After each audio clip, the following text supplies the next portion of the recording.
manifesting as a one-time event versus making manifesting a lifestyle. So when a lot of us get started on this journey of manifesting, a lot of us just want to create that one-time event. Maybe get that perfect dream partner, maybe get that perfect job, or that dream house, or a certain amount of money, or resolve ourselves of certain health issues. We just want, when we get started on this journey of manifesting, a lot of us just want to create this one-time event and this one-time situation that we are able to manifest ourselves out of. Either it is something that we are running away from, or it is something that we really desire in our life. A lot of people get started on manifesting that way. And when they see movies like The Secret, or they watch other YouTube channels, or they hear success stories on other websites or on other social media, they are thinking that a lot of these people, they just had like this one-time event that they just impressed the subconscious mind once. Maybe they did the visualization once, or maybe they did scripting once, and that is what got them the results. And that is not really true, and that is not how manifesting has worked in my life. Sure, there have been some one-time events, and also I've seen that some people really able to manifest one-time events, but those are like the outlier cases. That's not generally how manifesting has unfolded in my life. So my name is Rohit, and I've been studying about law of attraction and manifestation for years now. And my goal is with this channel is to simplify manifesting so you can create your dream life, get the dream job, dream relationship, whatever you desire. And before we go forward, if you like this content, please give it a like, and that will really help share this content with other people as well.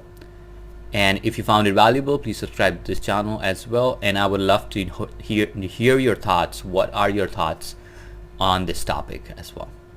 So let's get into the topic. So this is what happened when I started on my journey of manifesting. I just wanted to create this one-time event, and I was like, so on my earlier journeys to manifesting, I just wanted, so my company had a lot of projects in Africa, and for a lot of people, South Africa is the destination where they want to go, is the best place they want to be.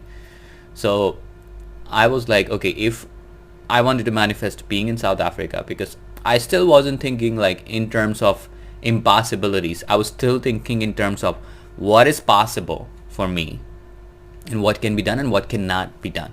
So I was only thinking in that terms.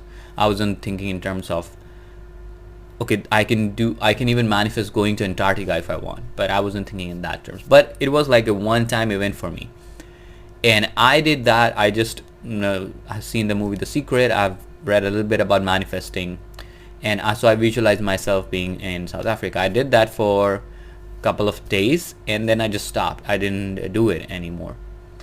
And then I was like, I was still learning on manifesting, and then I was trying the gratitude journaling, and I realized the more I did the gratitude journaling, the more things I was grateful for which happened in my life, they were happening more often, right? For example, I was like, okay, somebody offers me free food, and I was getting more and more free food, to a point where I was getting so much free food that I had to literally throw some of it away. And I was like, okay, maybe I should stop writing this being grateful for free food, because I constantly keep getting free food. But what I realized is I was doing manifesting on a consistent basis, and because I was doing the gratitude journaling, and I was also visualizing myself, because my visualization, I believe, is very good. I'm able to visualize it very well. So I was able to visualize these things, and these things like happen over and over again. So I was like, okay, maybe if I really want to be in South Africa, I need to maybe visualize it more often. And instead of thinking of it as like a one-time event, I saw it like I have to go through a process. Okay, and I was reading the book The Magic by Rhonda Byrne, and in her book she says to do it for 30 days. Do the gratitude journaling, whatever, at least for 30 days, and then you can maybe continue with it if you wish to. If you can drop it, but generally by 15th or 20th day it kind of becomes a habit. So you do it automatically. You don't have to really force yourself to do it. You're able to do it automatically. So that is what I wanted to do. So I would visualize myself. I was reading somewhere in social media, and somebody mentioned that, I think on Reddit, that you have to feel being there in that country, wherever you want to be. You feel the breeze, You feel, you can look at the nature, you are looking through your eyes, you know, you see that. And with YouTube, it is easier than ever. So I just opened a video of Cape Town and of Johannesburg. I'm like standing there, I'm hearing the sounds of the city. The video, there was like a video, there didn't have like this 4K kind of videos now we have, but back in 2011, there were some videos, and there were some really high quality photos and some videos with the sounds of the city. So I could really imagine being in a city, seeing through my own eyes, being there, enjoying life, having like being there, actually of being there. And so I visualized it. And there was a night where I actually felt I was like teleported, in the sense I was actually in Cape Town. I was standing there on the beach, and it just felt so real. And I visualized it, and I did it for 25-30 days, and after that I felt like, okay, it is done, and I kind of stopped doing it.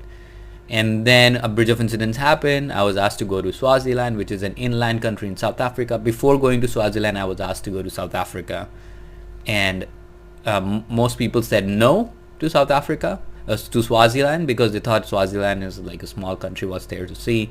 They didn't want to go in that country. And it is, you know, for no fault of their own, it has a bad label that it has one of the highest HIV rate in the world or something like that. So it kind of scared a lot of people off. A lot of people are turned off by that. So they just said no to going to Swaziland.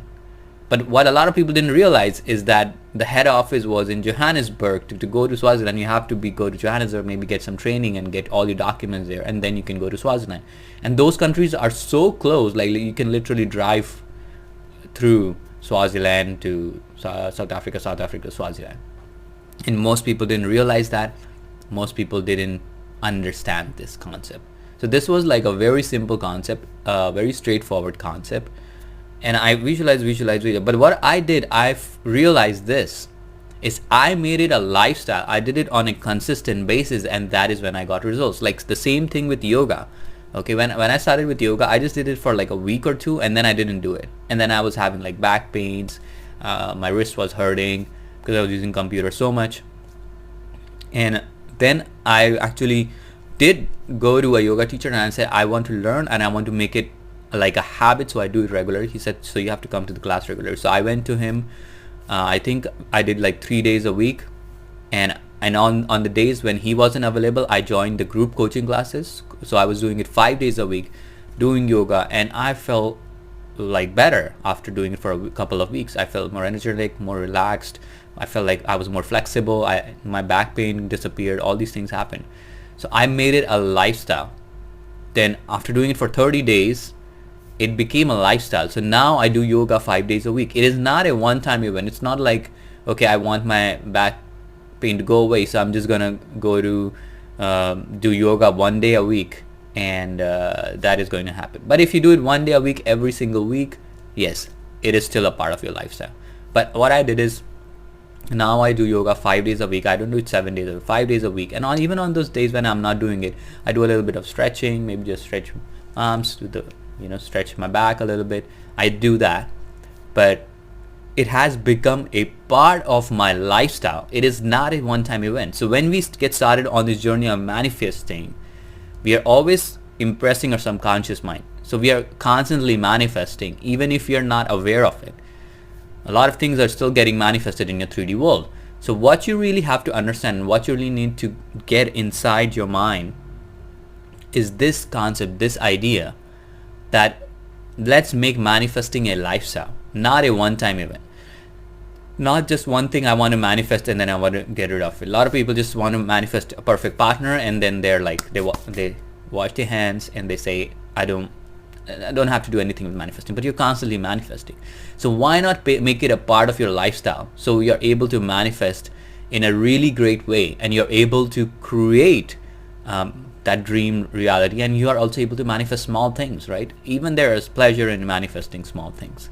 So that's all I wanted to share. I hope you really got great value out of it, and please do write your comments and post them in the comment section below. I would love to hear your thoughts. And until then, I wish you great success with your manifesting journey.